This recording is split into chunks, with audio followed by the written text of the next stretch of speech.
Kwandeda wadhinyake kaunti ma Homa Bay kama riwruok ma ok mar piny owacho makedo ne alwora kod keyo pi maler e alwora ma Nam Nolwe dhi nyime gi chenro mag keyo pi maler mageto dho wedhe kaunti ma Homa Bay kaka yor thiro tuoche mikelo gi pi mochido kod duoko chien monj mag le mag pi.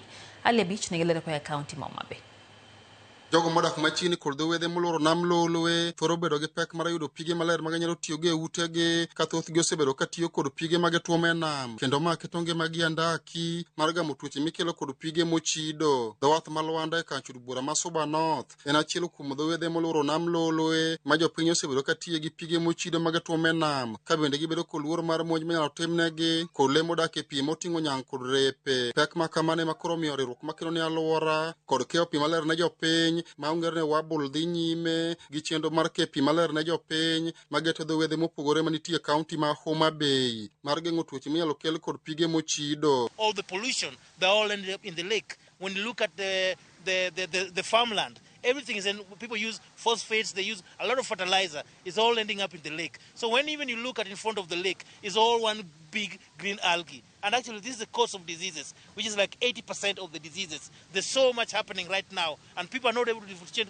climate and weather. Nyaka ne riwruok ma kamano ket pi maler ne jopiny e dho wath ma Lwanda, jopiny modak e alworano wacho ni gin kod fung'ruok maduong' kendo kata monj mag repe mane thoro mondo jopiny ka gidhi tuomo pi e nam bende sani koro dok chien. Ji madonjo e nam onge mondo mi otuom pi molil cha, koro sani watiyo gi pi maler.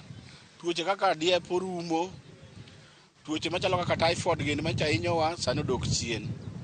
Koro miyo wanyalo kwayo jo Homa Bay County mondo mi omedgi support moro mondo mi wachak wayude kuonde moko manyalo luoke, kuonde moko ma dhok bende nyalo modhe. Digno ma ichungo yor lony manyasani ka osegol e Nam Nolwe, jopiny alworano bende sani koro tiyo gi yore mopogore e mieregi kendo osekelo lokruok e ngimagi. Koro sani wayudo pi maler ma geng'o tuoche mang'eny kaka kolera, tinde onge mang'eny Lwanda kae. Koro wakwayo ni mondo gimedo kelonwa tanks, nikech seche moko pi korumo to ji bedo gi shida. Ali Abich, Ramogi TV, Homa Bay.